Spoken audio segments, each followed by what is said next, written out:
জঙ্গলের মাঝখানে দাঁড়িয়ে রয়েছি, চারিদিকে জঙ্গল, আর আমাদের গাড়িটা পুরোপুরি ফেসে গেছে কাদার মধ্যে। আমি নেমে পড়েছি, অনেকক্ষণ ধরে চেষ্টা করা হচ্ছে।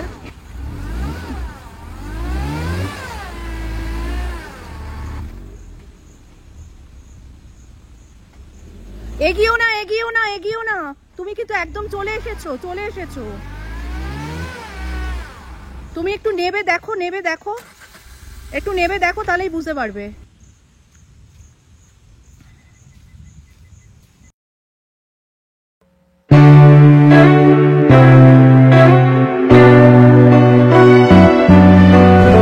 আমরা এখন আছি রিমিল ইকো ট্যুরিজমে। রেডি হয়ে গেছি, ব্রেকফাস্ট হয়ে গেছে, গাড়িতে উঠে গেছি। আমরা এখন যাব, কোথায় যাচ্ছি এখন? আমরা ফার্স্ট যাব আজকে তালবেরিয়া ড্যাম। গুগলে সেট করছি তালবেরিয়া ড্যাম, দেখি এখান থেকে কত, 3 কিলোমিটার, বেশি না, কাছে 3 কিলোমিটার দূরে তালবেরিয়া ড্যাম। অলরেডি বাইরে বৃষ্টি আরম্ভ হয়ে গিয়েছে, খুব সুন্দর লাগছে। এবার আমরা যাব। রিমিল ক্রস করার পরেই কিন্তু প্রকৃতিটা যেন আরো অনেক বেশি সুন্দর হয়ে উঠলো। দুদিকে একদম ঘন সবুজ, বৃষ্টি হয়ে আরো অপূর্ব লাগছে। এখন আমরা যাচ্ছি তালবেরিয়া। এখানে গেলে 2-3টে জিনিস দেখার, যেটা ঝিলিমিলির প্রপার অ্যাট্রাকশন। একটা হচ্ছে ঝিলিমিলি থেকে কাকড়াছড়ির দিকে গিয়ে কয়েকটা স্পট দেখা যায়, যেমন লালবাগ কেভ, খান্দারানি লেক, এইগুলো।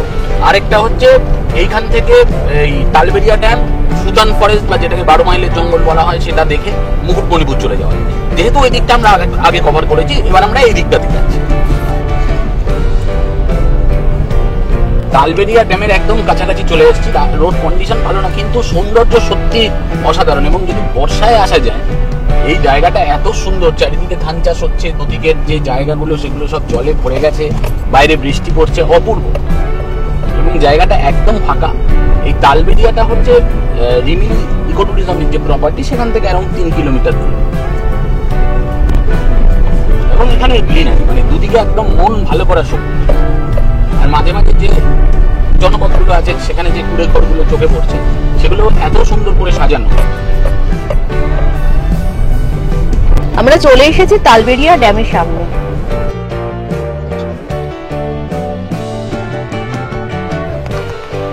চলে এসেছি তালবেরিয়া ড্যাম। তালবেরিয়া ড্যাম বলছিলাম যে এখানে একটা অ্যাট্রাকশন, এবং বর্ষাকালে বৃষ্টি পড়ছে, আমরা ছাতা নিয়ে দাঁড়িয়ে আছি। তালবেরিয়া ড্যাম কিন্তু অপূর্ব। সুস্মিতা দাঁড়িয়ে আছে ছাতা মাথায়, বেশ জোরে বৃষ্টি পড়ছে। বাঁ পাশটায় একটা টিলা মতো রয়েছে, কোথাও কাউকে দেখতে পাচ্ছি না। ভীষণ সুন্দর সিনিক ভিউ। দূরে দেখা যাচ্ছে টিলা, পাহাড়ের টিলা, আর মাঝখানে ড্যাম। অপূর্ব সিনিক বিউটি।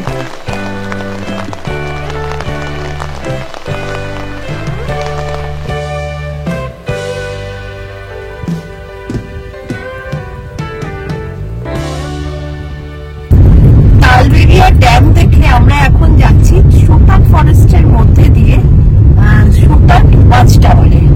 অপূর্ব রাস্তা, অপূর্ব।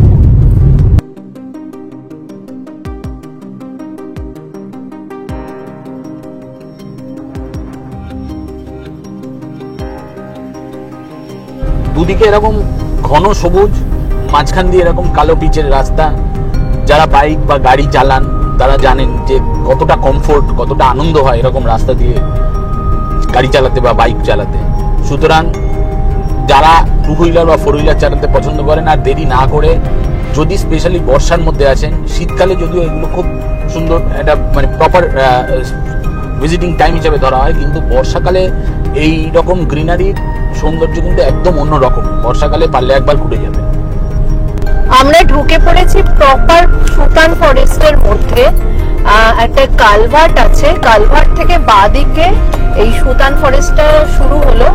রাস্তা যথেষ্ট সরু এবং খারাপ, পুরো নুড়ি পেছানো, মাঝে মধ্যেই গর্ত গর্ত। আজকে আবার বৃষ্টি হচ্ছে, তাতে জলও ভরা, বোঝা যাচ্ছে না কতটা ডিপ গর্ত হলো। চলেছি সুতান ফরেস্টের মধ্যে। এই ফরেস্টটার কিন্তু আরেকটা নাম হচ্ছে 12 মাইল ফরেস্ট। আমাদের গাড়ি একদম মানে কাদার মধ্যে ফেসে গেছে। আমি নেমে পড়েছি, অনেকক্ষণ ধরে চেষ্টা করা হচ্ছে।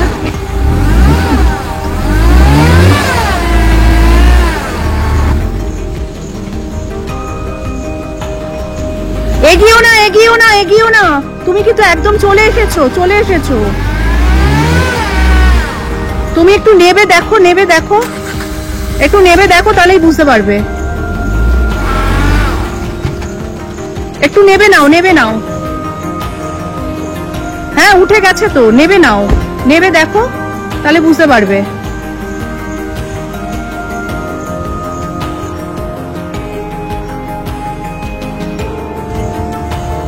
জঙ্গলের মাঝখানে দাঁড়িয়ে রয়েছি, চারিদিকে জঙ্গল, আর আমাদের গাড়িটা পুরোপুরি ফেসে গেছে কাদার মধ্যে।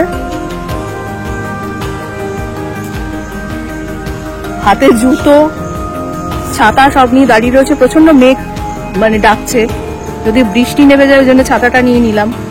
খালি পায়ে দাঁড়িয়ে রয়েছি, প্রচন্ড ভাবে চেষ্টা করা হচ্ছে। ওইটুখানি লাঠিতে হবে?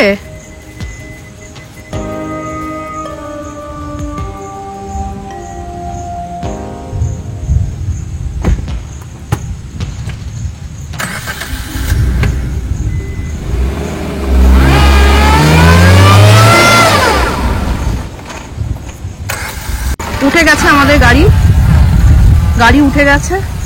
ওফ, আমরা ওই দিকটা ওয়াচ টাওয়ারে যাব না, ওয়াচ টাওয়ারে যাব না, রাস্তা খুবই খারাপ। দেখি দাও রাস্তাটা, রাস্তা খুবই খারাপ, আমরা ওয়াচ টাওয়ারে যেতে পারবো না। এইখানে আমাদের গাড়িটা পুরো ফেসে গিয়েছিল। সামনের দিকে আরো দেখতে পাচ্ছি আরো খারাপ রাস্তা। আমাদের সুতান ওয়াচ টাওয়ারে যাওয়ার কথা ছিল, কিন্তু দেখতেই পাচ্ছ পেছনে এখানে আমাদের গাড়িটা পুরো ফেসে গিয়েছিল। আর আরো এগিয়ে গেলে আরো খারাপ রাস্তা, সেজন্য আমরা রিস্ক নিলাম না। এমনি মেঘ ডাকছে, আকাশ মেঘ করে রয়েছে, আর জল জমে রয়েছে চারিদিকে, আর প্রচন্ড ভাবে কাদা। দেখালামই তো, প্রচন্ড ভাবে ফেসে গিয়েছিল আমাদের গাড়িটা কোনো রকমে। আর একটাও লোকজন নেই, পুরো জঙ্গলের মাঝে।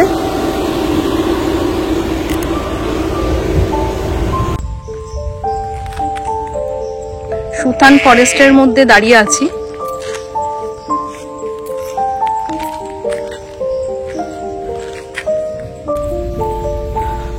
এবার গাড়িতে উঠবো।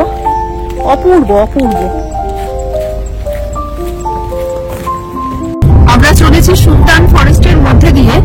আমরা যত এগোচ্ছি ফরেস্টটা তত ঘন হয়ে যাচ্ছে, গ্রিন, পুরো গ্রিন, একদম ডার্ক গ্রিন, এতটাই ঘন আর অন্ধকার।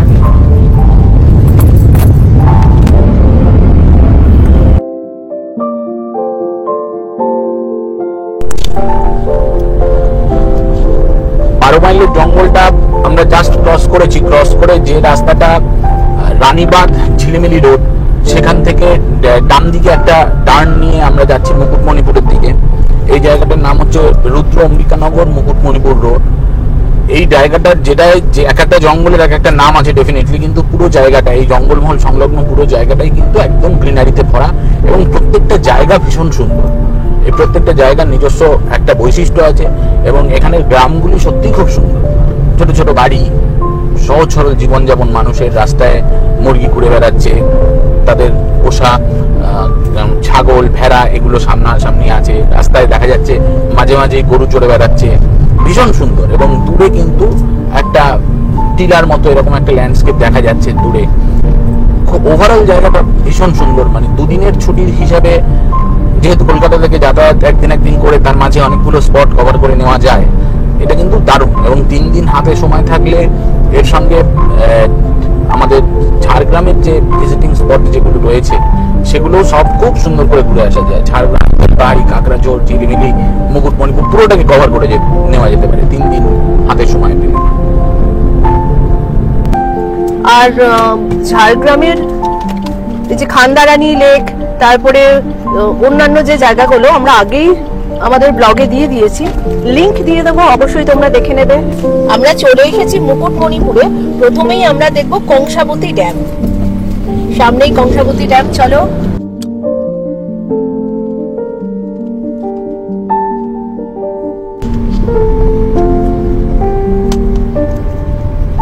চলেছি কংসাবতী ড্যামের ওপর দিয়ে। মুকুটমণিপুর ড্যাম থেকে এটা দূরত্ব হচ্ছে 200 মিটার মতো।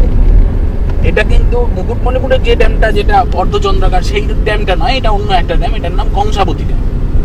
আর আমরা মুকুটমণিপুর ড্যামে যাওয়ার জন্য একটা পারমিশন করাতে হয়, আমরা সেই পারমিশন অফিসে যাচ্ছি। এই পারমিটটা করে নিয়ে আমরা মুকুটমণিপুরের যে ড্যাম আছে সেখানে যাব।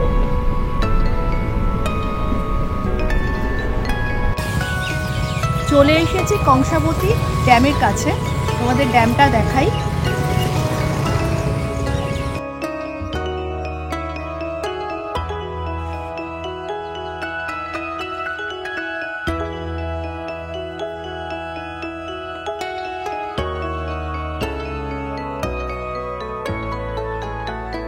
গাড়ি পারমিটের জন্য এসেছিলাম, সঙ্গে দেখে নিলাম গাড়ি থেকে নেবে কংসাবতী ড্যাম। এবার আমাদের গাড়ি পারমিটের জন্য যেতে হবে। এখন ওই গেট পাস করাতে যাচ্ছে মুকুটমণিপুর ড্যামে যাওয়ার জন্য, অফিস। আচ্ছা, এখানে তোমাদের একটা ইনফরমেশন দিয়ে রাখি, এই পারমিট করানোর জন্য কিন্তু কোনো টাকা পয়সা নেওয়া হয় না, জাস্ট ওরা পারমিটটা করে দেয়।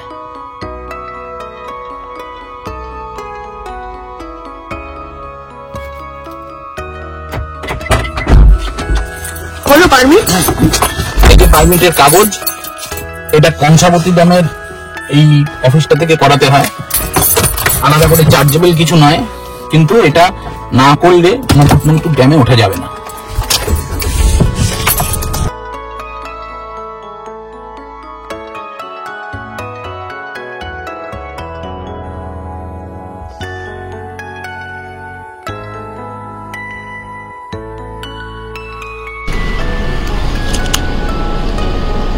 পারমিটের কাগজ দেখছে।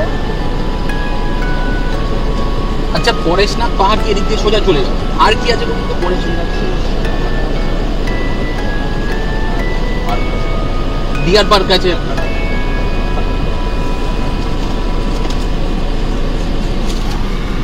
কি বললেন? চেকপোস্ট, এই যে আমাদের গেট খুলে দিচ্ছে, আমাদের গেট খুলে দেওয়া হলো। অপূর্ব সুন্দর। ডান দিকটার যে ভিউটা, এটা কিন্তু সব থেকে বেশি সুন্দর এই ড্যামের।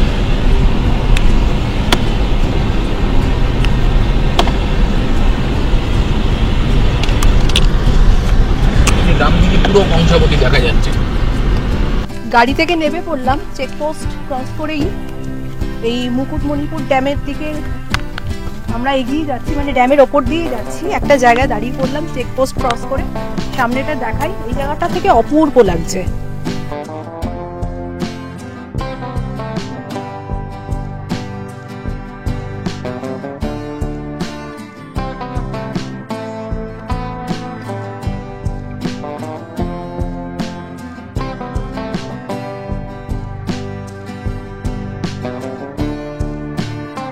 আমরা এখন এগিয়ে চলেছি ড্যামের ওপর দিয়ে, ডান দিকে কংসাবতী নদী আর ওই দূরে সবুজ টিলা।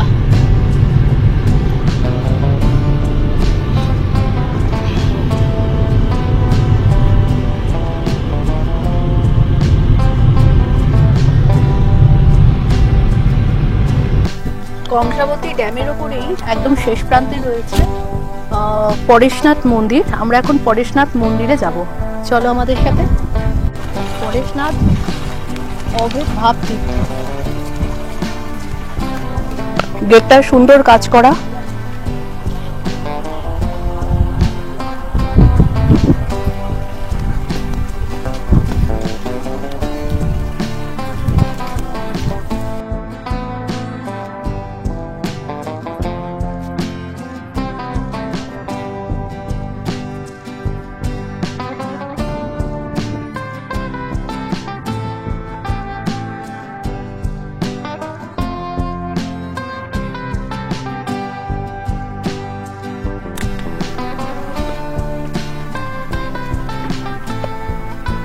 অভেদ ভাব তীর্থ পরেশনাথ শিব মন্দিরে আমরা চলে এসেছি।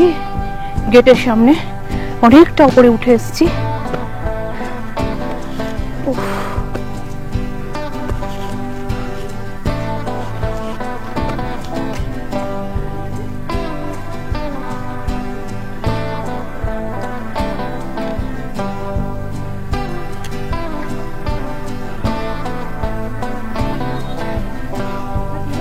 এটা হচ্ছে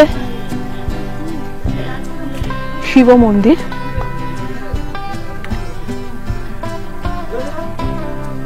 অপূর্ব সুন্দর। জয় শিব শম্ভু।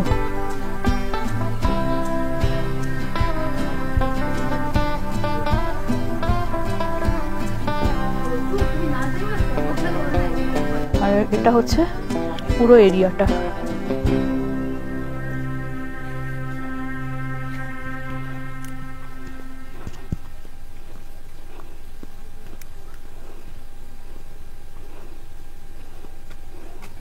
পরেশনাথ অভেদ ভাবতীর্থ দেখে আমরা এখন একটুখানি টুকটাক খাওয়া দাওয়া করব, তাই চলে এসেছি একদম উল্টো দিকে এই দাদার কাছে। কি বানাচ্ছো দাদা? মশলা মুড়ি হচ্ছে, বেশি করে ঝাল দেবে। হ্যাঁ,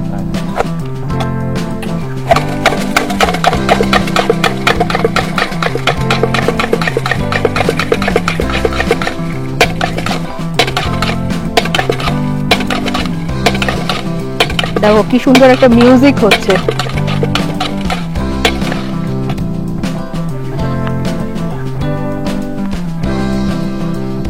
ঝালমুড়ি খাচ্ছি। কেমন গো? খুব ভালো। আমি তো একটুখানি এক হাতে ক্যামেরা ধরা আর এক হাতে ঝালমুড়ি ঠিকঠাক খেতে পাচ্ছি না। অগ্নি বলেই দিল খুব ভালো। এখন আমরা এই ড্যামের ধারে বসে বসে ঝালমুড়ি খাবো। ঝালমুড়ি খেয়ে আমরা এগিয়ে চললাম আবার ড্যামের ওপর দিয়ে।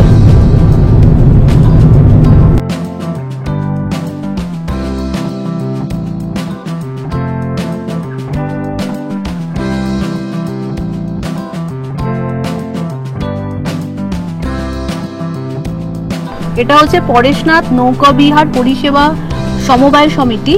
অ্যাকচুয়ালি এখানে টিকিট কাটা হয়। টিকিট কেটে বাকিটা বলো তুমি। এখানে টিকিট কেটে এই সোনার বাংলা পার্ক এরকম কয়েকটা স্পট আছে, দুটো নদীর সংযোগস্থল, কুমারী আর কাঁসাইয়ের সংযোগস্থল, এইগুলো দেখে আসা যায়। নৌকা বুক করলে রাউন্ড ট্রিপের জন্য যদি ডিয়ার পার্ক যেতে হয় তাহলে 600 টাকা, যদি ডিয়ার পার্ক না যেতে হয় তাহলে 500 টাকা। কিন্তু এখন বাইরে যা রোদ, তাছাড়া আমাদের টাইমও হয়ে গেছে, তার জন্য আমরা এটা করলাম না। এটা অপশনাল। বেসিক্যালি এগুলো যেগুলোতে আমরা ভিডিওগুলো দেখেছি খুব বেশি যে দেখার ভালো জায়গা সবাই কেউ রেকমেন্ড করেননি, কিন্তু যদি কেউ একদিন এখানে কাটান, স্পেশালি শীতকালে, তারা এটা ঘুরে আসতে পারেন। আর নেবে নৌকা থেকে নেবে ডিয়ার পার্কের কথা বলছি, ওটা কিন্তু 1.5 কিলোমিটার হাঁটতে হবে তবে গিয়ে হরিণ পাবে। যাই হোক, আমরা এখন 3:30 বেজে গেছে, আমরা আপাতত বেরিয়ে পড়ি, তার কারণ এখন বেরোলেই পৌঁছাতে অনেক রাত হয়ে যাবে। আজকে আমরা এখন ফিরে যাব কলকাতার দিকে।